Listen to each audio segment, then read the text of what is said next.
गुरुर्ब्रह्मा गुरुर्विष्णु गुरुर्देवो महेश्वर गुरु साक्षात् परब्रह्म तस्मै श्री गुरवे नमः। गुरुवे ब्रह्म गुरुवे विष्णु गुरुवे महेश्वरुडु गुरुवे दैवं गुरुवे धर्मं गुरुवे सर्वं गुरुवे मर्मं गुरुवे भक्ति गुरुवे मुक्ति गुरुवे युक्ति गुरुवे अनुरक्ति गुरुवे साधन गुरुवे बोधन गुरुवे प्रेरण गुरुवे आराधन।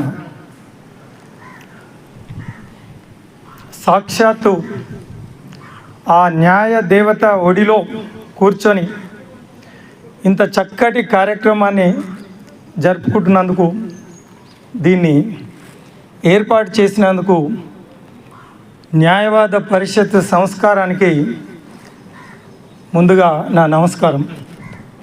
భగవద్గీతలో శ్రీకృష్ణ పరమాత్మ చెప్పినట్టు సమాజంలో గొప్ప వ్యక్తులు, మేధావులు ఏది చేస్తారో సమాజం అంతా దాన్ని ఆదర్శంగా తీసుకుంటుంది, దాన్ని ఫాలో అవుతుంది అని చెప్పి, మరి మేధావి వర్గంగా పిలువబడుతున్నటువంటి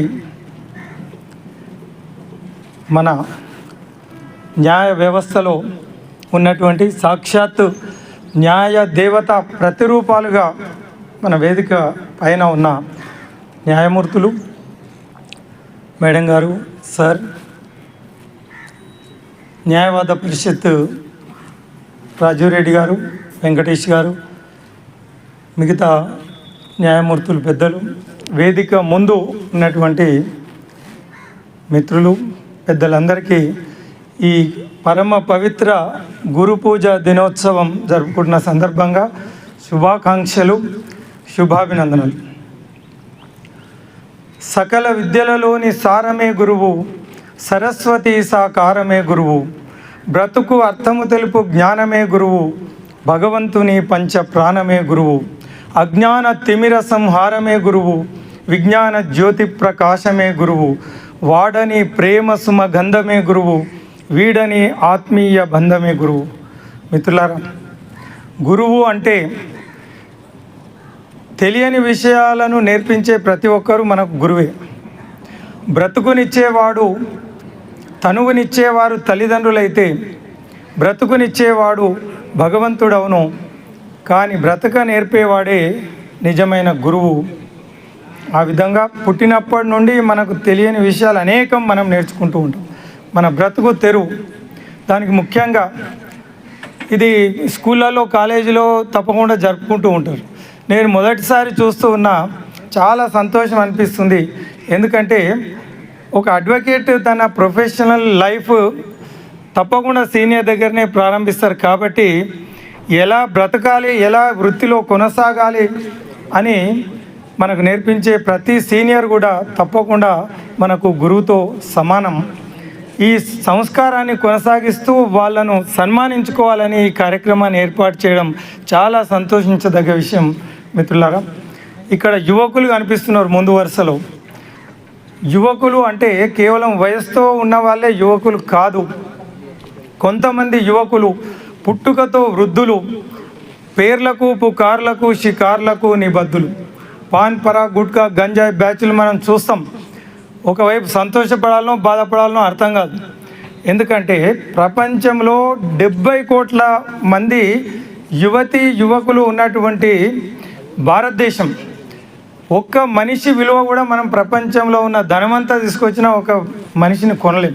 ఉమెన్ రిసోర్సెస్ అన్నది ద మోస్ట్ వాల్యుబుల్ రిసోర్స్. ఆ విధంగా చూస్తే the richest country in the world భారతదేశం కావాలి. ఎప్పుడైతే యువకులు సరైన దిశానిర్దేశం వాళ్ళకు ఇచ్చినప్పుడు భారతదేశం నిజంగా ఇప్పటికీ మన భగవంతుడు ఇచ్చినటువంటి ఆస్తి మన యువత. అయితే నిజమైన యువకులు అంటే 80 సంవత్సరాలు 70 సంవత్సరాలు పైన ఉన్నప్పటికీ ఈ పరమ పవిత్రమైనటువంటి న్యాయవాద వృత్తిని కొనసాగిస్తూ న్యాయాన్ని ప్రజలకు అందించడానికి అహరహం కృషి చేస్తూ, చట్టాన్ని రక్షిస్తూ, ఇంకా అన్స్టాపబుల్గా మా ముందున్నటువంటి పెద్దలు సత్యవీరారెడ్డి సార్ కావచ్చు, మా అన్నగారు రఘునందన్ రెడ్డి సార్ కావచ్చు, మిగతా మోహన్ రెడ్డి సారు మిగతా వాళ్ళు ఇక్కడ వాళ్ళని చూస్తే చాలా సంతోషం అనిపిస్తుంది మిత్రులారా. ఎవరు యువకులు అంటే వయస్సు కాదు, ఉత్సాహం ఉల్లాసం ఎవరికి ఉంటుందో వాళ్ళే యువకులు. ఇంకా ఆ ఉత్సాహం ఎంతోజియాజం అది వీళ్ళలో కనిపిస్తుంది. అందుకే ఇలాంటి వాళ్ళు నిజమైనటువంటి యువకులు. చాలామంది యువకులు ఈరోజు మాలాంటి వాళ్ళు కూడా నేర్చుకోవాల్సింది. ఈ వయసులో వాళ్ళు ఆ ఉరకలేసే ఉత్సాహంతో ఈ వ్యవస్థలో వారు పనిచేస్తుండడం, వారిని మనం ఈరోజు గౌరవించుకోవడం చాలా చాలా సంతోషించదగ్గ విషయం. కొంతమంది యువకులు ముందు యుగం దూతలు, జీవన బృందావన నిర్మాతలు. అలా వాళ్ళని చూసి యువకులు కూడా ఈ విధంగా మనం పనిచేయాలి అని ఒక ఆదర్శాన్ని వాళ్ళు మన ముందు ఉంచినందుకు వారిని సత్కరించుకోవడం, వారిని గౌరవించడం, వారు చూపిన బాటలో మనం కొనసాగడం అన్నది చాలా సంతోషించదగ్గ మిత్రులారా. అందుకే సకల విద్యలలోని సారమే గురువు, సరస్వతి సాకారమే గురువు, బ్రతుకు అర్థము తెలుపు జ్ఞానం. ఎంతోమంది జూనియర్స్కు ఎలా బ్రతకాలనో నేర్పినటువంటి నిజమైన గురువులు ఇక్కడ మనకు కనిపిస్తూ ఉన్నారు. గురువు అంటే కేవలం స్వార్థ సంకుచిత భావాలతో కాదు, సమాజంతో పెనవేసుకోవడం, విడదీయలేనటువంటి అనుబంధాన్ని. ఈరోజు ఇంతమంది మిత్రులు 4 అయిపోయినా ఇంటికి వెళ్ళకుండా ఇక్కడికి కూర్చోవడం అంటే వారు సమాజంతో ఏ విధంగా వారు కలిసిపోయి సహాయ సహకారాలతో ప్రేమ అనుబంధాలను పెంచుకున్నారో ఇది ఒక నిజమైనటువంటి గురువు. స్కూళ్ళల్లో మనం చదువుతాం, a country's future is decided in the 4 walls of a class room, a nation's destiny is decided in the 4 walls of a class room అని షేక్స్పియర్ చెప్పినట్టు మొత్తం ప్రపంచమే రంగస్థలం అయితే ఈ ప్రపంచమే మనకు ఒక తరగతి గది. మన జీవితంలో నేర్చుకునే ప్రతి విషయం కూడా చదివే అవుతుంది. ఆ విధంగా ప్రతి వ్యక్తికి ఎంతోమంది జీవితంలో గురువులు ఉండవచ్చు. మొదటి గురువు అయితే అందరికీ తల్లే. గురువు అన్నది ఒక స్థానం కాబట్టి మొదటి గురువు తల్లి ఒడి, మొదటి బడి. అనురాగం ఆత్మీయతకసలు పేరు అమ్మ, ఓర్పునకు అర్పణకు ఆనవాలు అమ్మ, ప్రతి మనిషి పుట్టుకకే పట్టుకొమ్మ అమ్మ, ఈ లోకమనే గుడి చేరగా తొలివాకిలి అమ్మ.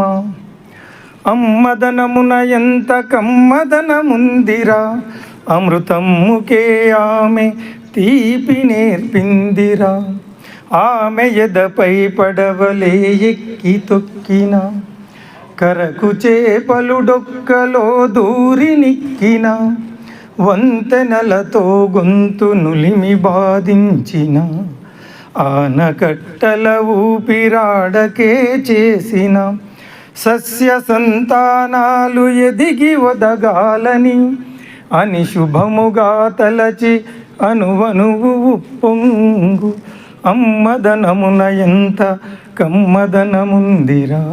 ఆ అమ్మతనం దాని విలువ మనం కట్టలేం. ప్రతి ఒక్కరికి మధురమైన అనుభూతి, మర్చిపోలేని ఆ మధుర స్మృతి మన తల్లి.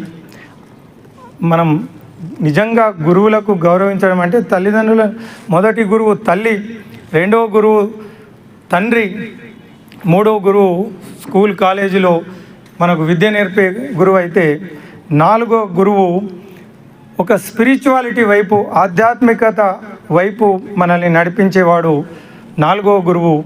ఇక ఐదవ గురువు జగద్గురువులు.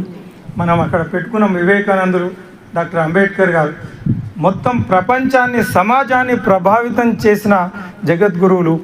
ఈ గురు పూజ దినోత్సవ సందర్భంగా మనకు ఆ 5 గురువులు కూడా ఆరాధ్యులు. వారి చూపిన బాటలో నడవలసిన అవసరం ఉంది. మిత్రులారా, ఎవరు ఎంత ప్రయత్నం చేసినా, ద సీక్రెట్ ఆఫ్ సక్సెస్ అంటే faith upon yourself, faith upon God, then success will be yours అంటే. మానవ ప్రయత్నానికి ఆ మాధవ అనుగ్రహం లేకపోతే మనం విజయం సాధించలేము. అందుకే అదృష్టం లేదని చెప్తూ ఉంటాం. కాబట్టి ప్రతి వ్యక్తి విజయం వెనకాల పెద్దల అనుగ్రహం చాలా అవసరం అని చెప్పి ఇలాంటి సందర్భాలలో ముందు తల్లిదండ్రుల అనుగ్రహం ఉండాలి. అది ప్రధానం. మనం ఎంత ఢిల్లీకి రాజైనా మనకు తల్లికి మాత్రం కొడుకే. కాబట్టి ఎవరు నిజంగా అదృష్టవంతులంటే తల్లిదండ్రులు ఉన్న ప్రతి ఒక్కరు 80 సంవత్సరాలు 70 సంవత్సరాలైనా ఇంట్లో అమ్మా నాన్న ఉంటే మనం పసిపిల్లల్లాగా అనిపిస్తుందట. కాబట్టి మనకు ఆరోగ్యం కూడా ఆ మెంటల్ సైకలాజికల్ ఏజ్ కూడా తగ్గిపోతుంది, హాయిగా ఉండొచ్చు పసిపిల్లల్లాగా. పసిపిల్లలకు 3 రకాల హిరణ్యకశ్యపుడు 3 శక్తులు ఆ స్కూల్లో పోయి చదువుకొని వచ్చిన తర్వాత అడుగుతాడు, బాబు ఏం నేర్చుకున్నావని. ఉత్సాహ మంత్ర ప్రభు శక్తియుతమే అని చెప్పి. అంటే ప్రతి ఒక్కరికి ఉండాల్సిన ఈ 3 ఉంటే వాడు ఏ పనైనా చేసుకోగలుగుతాడు. ముందు ఉత్సాహం ఉండాలి. ఆ ఉత్సాహం లేకపోతే నిరుత్సాహంగా ఉన్న వ్యక్తి ఏ పని చేయలేడు. కాబట్టి ఫస్ట్ ఎంతోజియాజం అది ఎప్పుడు కోల్పోవద్దు. ఏ వయసులో ఉన్నా మనం ఉత్సాహం ఉంటేనే ఏ పనైనా చేస్తాం. రెండవది మంత్రశక్తి. మంత్రము అంటే ఆలోచన. The power of enthusiasm, the power of thinking, thought. మన బ్రెయినే కదా అన్నిటికి కారణం. ఎవరైతే ఆలోచనలు చురుగ్గా ఉంటాయో వాళ్ళే యువకులు. ఆ తర్వాత ప్రభుత్వం అంటే అధికారం. ప్రతి ఒక్కరికి అధికారం ఉంటుంది. కొడుకు కూడా కొడుకు అధికారం వాడికి తెలియాలి, తండ్రికి తండ్రి అధికారం తెలియాలి, ఒక స్టూడెంట్ అధికారం ఏంది, ఒక టీచర్ అధికారం ఏంది, ఒక న్యాయవాది అడ్వకేట్ అధికారాలు ఏమున్నాయి, వాటిని దాటకుండా వాటిని తూచా తప్పకుండా పాటించడం. ఒక జడ్జి న్యాయమూర్తి వారి అధికారాలు అంటే ఏ స్థాయిలో ఉన్నా ఆ స్థాయిలో ఉన్నటువంటి అధికారాలను, హక్కులను, బాధ్యతలను గుర్తించి ముందుకు వెళ్ళమని చెప్పి మన పెద్దలు చాలా విషయాలు చెప్పడం, చరిత్ర కూడా దీనికి మనకు సాక్షిభూతంగా ఉంటుంది. మనకు తెలుసు అర్జునుడు కర్ణుడు ఇద్దరు గుడ్ స్టూడెంట్స్, ఎవరిని తక్కువ చేయలేం. చాలా సాధన చేసి వారు విద్యను అభ్యసించింది. కానీ దురదృష్టం కర్ణుడికి పెద్దల అనుగ్రహం దొరకలేదు, తల్లిదండ్రుల అనుగ్రహం దొరకలేదు, గురువు కూడా శపించడం ఆయన దురదృష్టం. అందుకేనేమో అన్నీ ఉన్నప్పటికీ కర్ణుడు చాలామందికి నచ్చుతారు. అందుకే ఇండోనేషియాలో ఏమో వాళ్ళ కొడుకు పేరు సుకర్ణ అని పెట్టుకున్నాం. అంటే ఆయన అపోజిషన్లో ఉన్న శత్రువుల వైపు ఉండి యుద్ధం చేసినప్పటికీ అందరూ ఇష్టపడే వ్యక్తి కర్ణుడు. అంటే చరిత్ర మనకి ఏం చెప్తుంది అంటే అర్జునునికి ఏమో no doubt the best student in the world ఎవరంటే అర్జునుడే. ఈర్ష్య, అసూయ, రాగ ద్వేషాలు లేనటువంటి నిష్కల్మషమైన మనస్సు ఎవరికి ఉంటుందో వారే అత్యున్నతమైన ఆ జ్ఞానాన్ని పవిత్రమైన జ్ఞానాన్ని పొందడానికి అర్హులు. అందుకే శీలైన శోభతే విద్య అంటారు. ఇప్పుడు విద్య జ్ఞానాన్ని పొందడం కంటే కూడా శీలం అంతకంటే ముఖ్యం. ఆ శీలం క్యారెక్టర్ కనుక లేకపోతే ఐఏఎస్ ఐపీఎస్లు ఎంత ఉన్నతమైన స్థానానికి వెళ్ళినప్పటికీ పతనమైపోయే ప్రమాదం ఉంటుంది. కాబట్టి మన క్యారెక్టర్ను అంత ప్రధానంగా చెప్పడం. మిత్రులారా, ఈ సందర్భంగా మీ అందరితో పాల్పంచుకునే అవకాశం ఈ సందర్భంగా నాకు కలిగించినటువంటి మిత్రులు న్యాయవాద పరిషత్ అందరికీ మరొకసారి మనందరికీ భగవంతుడు మనందరినీ అనుగ్రహించాలని చెప్పి ఆశీర్వాదాలు ఉండాలని చెప్పి కోరుకుంటూ నేను సెలవు తీసుకుంటాను. గురు బ్రహ్మ గురు విష్ణు గురుదేవో మహేశ్వర గురు సాక్షాత్ పరబ్రహ్మ తస్మై శ్రీ గురవే నమః.